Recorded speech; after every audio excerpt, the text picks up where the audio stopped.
What's going on? So in this video, and by we, I mean he, is going to show you how to integrate CloseBot V2 with GHL, aka high level, aka lead connector, if you're doing the white label thing.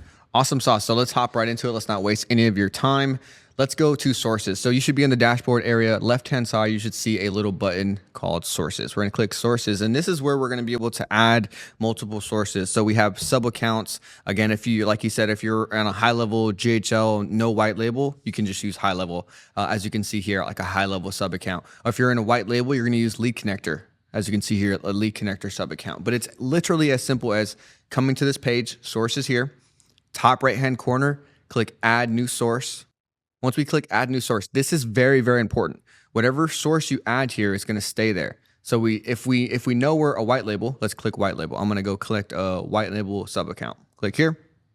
We're going to click, let's go back and just show you, make sure.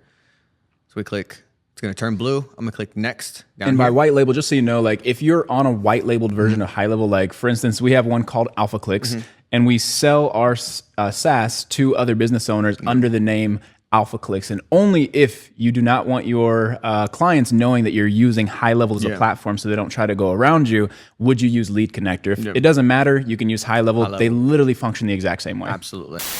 Hey there, first off, I wanted to personally thank you for watching a video on our channel. It means a lot to us that you want to learn from us, and we promise to always deliver for you. Now, one, I don't know if you know, but we have a free community called Bot Launch where you can watch all of these videos interruption or ad free. Plus, there's a lot more on building and selling AI as we've been teaching and doing this stuff for over a year and a half. Now, second, we are in the midst of our crazy CloseBot V2 launch offer. Now, what that means is we have a crazy affiliate offer if you use our affiliate code to get a paid plan with CloseBot, and we're giving you a bunch of crazy bonuses, including 18 pre-built bot templates, plus a funnel built by Russell Brunson's personal funnel designer that you get to use for your business. And that's included in our affiliate offer just for getting a paid plan with CloseBot V2. So the link is in the description if you want to learn more. I won't take any more of your time, and I appreciate you watching our training. Now back to it.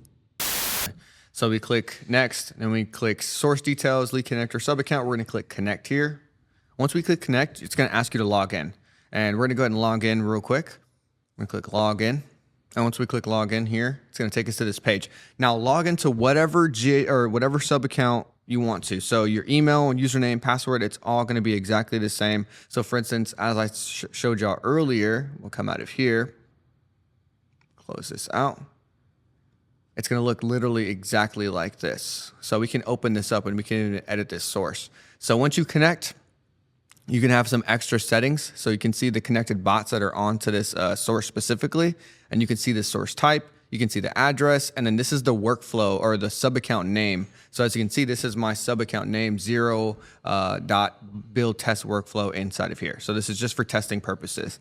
And real quick to note, before you do anything, before you build the bot, you want to connect the source first, because there's going to be a point where you come into, when you're building your bot, that you have to connect the source, and it doesn't allow you to connect a source from the bot section. So again, make sure in your workflow, what is kind of like the first steps of the workflow when you're building a bot for a business? Are you connecting source first? Or? Yeah, so it's going to be source first every single time. We want to add source, AI provider, then we'll go into the actual agents and we'll walk through that in a separate video and break that full kind of workflow process down. But for now, we're going to come in here and then we have a couple different settings. Bot auto shut off on manual messages. So if we're on GHL side or your white label side and you send a text message and you want your bot, or a client sends a text message, you want your bot to turn off, you can turn that on here. And this is going to be universal. So any accounts, any bots that are connected to this one source are all going to have the same setting here. So if we typically always have that on. Have it on, yes. And then graceful goodbye. So whenever a goodbye is detected, so if I'm a lead talking to your bot and I'm saying, you know what, talk to me later, I really don't want to talk right now, it's going to understand that and it's not going to respond moving forward. Boom. So we can check that. And you can also add variables there. So that's our source information. We can see the connected bots. And once we're finished here, obviously we can save and close. Boom. And now that's it. Walking through how to connect a specific source. Again, click add new. If you're in HubSpot, use HubSpot. Right now, we just use lead connector, logged in, connected my source, and updated some settings. And that's it for this video. We will see you in the next video. Better.